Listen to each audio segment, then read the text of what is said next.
As a Trippie Redd listener, seeing the fall off from him being one of the most popular artists out while making some really good music to him falling off, making some forgettable music and some pretty mediocre music, and also canceling shows due to low ticket sales. Mind you, one of the shows that you really want to go to is pretty devastating. Today I want to go into the downfall of Trippie Redd music wise, and first off, I don't want nobody to send hate to Trippie Redd. This video is just for music discussion. So Trippie Redd was one of the only people from his specific era, the clout rap era, to still be around right now. Most of the artists either died or they fell off for various reasons. He had a very good voice that he utilized, making some very good dark melodic sounds, while also still being a very good lyricist. So Trippie Redd's first buzz was with his first couple of projects, A Love Letter to You and A Love Letter to You 2, and off one of the albums, he had a song called Love Scars that helped him really reach popularity. And the way that it blew up was because of his little small beef with Lil Uzi Vert, because fans were saying that Trippie Redd was copying Lil Uzi Vert, and so Trippie Redd played into it. Bro, you cannot fake this shit, my nigga. This shit is real, bro. I have this shit tatted on my face, nigga. 14 stand for 1400. I got love scars on my face, bro. It should never come down to something like this. This should never be a problem right here. So early on, these couple of projects was Trippie Redd trying to find his distinct flow. He got some pretty good songs off here like Love Scars, Bust Down, and a straight bar song, Can You Rap Like Me. Some other things that helped Trippie Redd gain attraction was him being featured on XXXTentacion's 17 album with the song Fuck Love. And that song right now has over 1 billion streams in total. So his first really big album was in 2018, and that album was called Life's a Trip. This album, if it's not my favorite, it's my second favorite album from Trippie Redd. This album, when it came out, solidified me being a supporter of Trippie Redd. He was my favorite artist. This album really pushed him to a whole nother level. This is really one of Trippie Redd's best works of music. This album, before coming out, really had some anticipation because of him and 6ix9ine's beef. Now, this is really good to mention because the 6ix9ine beef really played into Trippie Redd's career early on. That beef really helped him gain more people watching him because, like I said, he blew up in a clout era where everybody was doing stuff, on Instagram and all that stuff for views. So going back to Life's a Trip, this album has some very big songs like Dark Knight Dummo with Travis Scott, Wish with Diplo, and Taking a Walk. I remember in high school, freshman year, when I really wanted to go see Trippie Redd after this album because I was seeing and his shows were crazy. He dropped another album that year in 2018 called A Love Letter to You 3, and this album wasn't really the album that I liked. This album really only had one song, and it was that song 1400 999 freestyle with Juice WRLD. That was good. Other than that, I didn't listen to any other songs off it. And that song also did go viral on TikTok. So going into 2019, after coming off one of his most successful albums, Trippie Redd drops Exclamation Point. And this album wasn't received well at all. This is probably one of the most hated Trippie Redd albums. People were saying that he was copying X. And before X died, Trippie Redd and him wasn't on good terms. So they both had, kind of the same fan base, so a lot of the X fans was mad. So this album though, people did not like it music wise, and I can understand where they're coming from. This album wasn't really good. It had a couple good songs off it, like the song with Coi Leray. That song was good. I do think Exclamation Point was better than A Love Letter to You 3, but they both weren't really good. He also got a wave of hate from Playboi Carti fans when he took Playboi Carti's feature off the album, because really though, Playboi Carti's verse was better than that whole album. I'm not even gonna lie. I'm not even glazing. But after all this controversy and all this stuff, Trippie Redd came back and he made a big comeback because A Love Letter to You 4, like I said, with Life's a Trip, this is one of my favorite albums. He really delivered and he elevated his sound with this album. He had features from people like Youngboy, Lil Durk, Juice WRLD, just overall a really good track list. This is his most successful album commercially, selling 104,000 album sales first week, and he did drop a deluxe in 2020, and that album was really good. It had a whole bunch of new features and a whole bunch of new good songs. So after this, in late 2020, Trippie Redd dropped a new album called Pegasus, and this is where I stopped tuning in to Trippie Redd's music. This album wasn't good, I'm not even gonna lie to you. it just didn't sound good. This is where he started to get more experimental, and rightfully so. I think every artist should experiment, but at the end of the day, if it's not good, it's not good. He then dropped the deluxe for it, a rock version called Neon Shark, and it had people like Travis Barker and Zolakami on it, and this was, you know, not good either. But you know, like how Exclamation Point was, you know, he seen that and he was like, all right, let me come back better. And he did with the album Trip at Night. And if you want to know what this album sounds like, it's like the meme said, it's a Geometry Dash type album. And a funny story is, the night that the Trip at Night album dropped, I bought a hoodie from his website, like a Trip at Night hoodie, because I wanted like some Trippie Redd merch, and I just got a job and stuff when I was 16. And this was before I listened to the album, so I was hoping that this album was good. And the album wasn't bad. This was better than Pegasus and Neon Shark. Trippie Redd needs to get his respect because he was one of the pioneers of rage beats. This album, it has some good songs and some good features on it, but at the same time, this album was so forgettable. And to any Trippie Redd like fan in the comments, like, name me a song that you still listen to off this album. Mr. Rage was a hit with Playboi Carti. That's the only song that I think people still play. But I think the problem with this album was that he just was like, we just gonna make a full rage beat album, like just rage beat.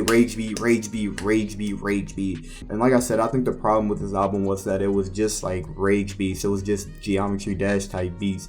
It wasn't really nothing versatile. It was just, let's just gather a bunch of rage songs and put them in one album. So for the year of 2022, he took an album break. Usually Trippie Redd drops 2 to 3 albums a year, but in the year 2022, he didn't drop a single album. He just dropped singles, I think. But in 2023, Trippie Redd dropped Mansion Music, and let me say, this album is dog awful. I did not like a single song off this album. Lucky is my favorite artist, and when I seen him, Summers, and a whole bunch of other people on that album, I was like, hold up, let me check it out. And when I did, I was so disappointed. Not even the features could save it. Like, it was so bad. And 22 out of 25 songs off the album was features, and it didn't even save Trippie Redd. And personally, this might be a hot take, but I think that a lot of the songs off that album was can type beats, bro. I think this album, he really took inspiration from the underground and stuff like that, and it didn't work. This album sold 56,000 units first week, and that's not bad, but for Trippie Redd, who dropped a really good album and sold 104,000 sales first week, you could see that he could do better if he makes good music. And after this, Trippie Redd dropped a Love Letter You 4, and promoting the album in interviews, he was saying that this would be one of his best, if not the best, one of his best works. A Love Letter to You 5 is gonna be, if not the best body of music I've ever did, one of them for sure. You know, this is the last one. Yeah, it's the last A Love Letter to You, so I done put my all into it. I've been working on it for like 3 to 4 years, dropping projects, but still having music tucked to the side for this project. Nothing is experimental. I'm not trying to be experimental with this project. I'm really just trying to, you know, just drop straight Trippie Redd hits. That being said, every song on here gotta go crazy, cause if it don't, then fuck me. I'm a bitch. Gotta be crazy. And he had high expectations for this album, saying it's just gonna be straight Trippie Redd bangers, no experimental like he did with Pegasus, Mansion Music, Trip at Night. This is just gonna be straight Trippie Redd hits. And going into that, you know, you have high hopes. This is a music nigga on Twitter called SK, and he heard the Trippie Redd album before it dropped, and he was saying that this was one of his best works and that stuff. So when the album dropped, it was terrible. Oh my god, that album was so trash. Like, that nigga Trippie Redd really lied through his teeth when he said this was gonna be a good album, bro. He really had a bar on there that said, I'm a lion, you a tiger, let's make ligers, nigga.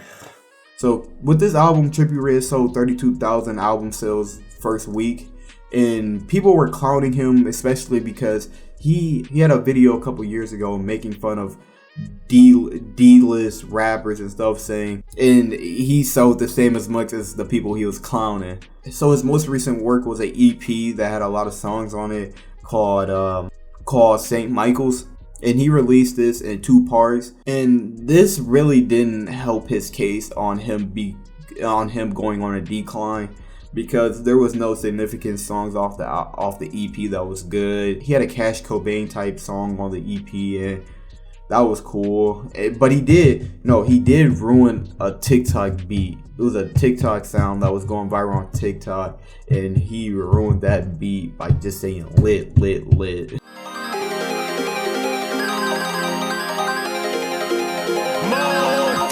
She gon' spark a blunt and get high like me.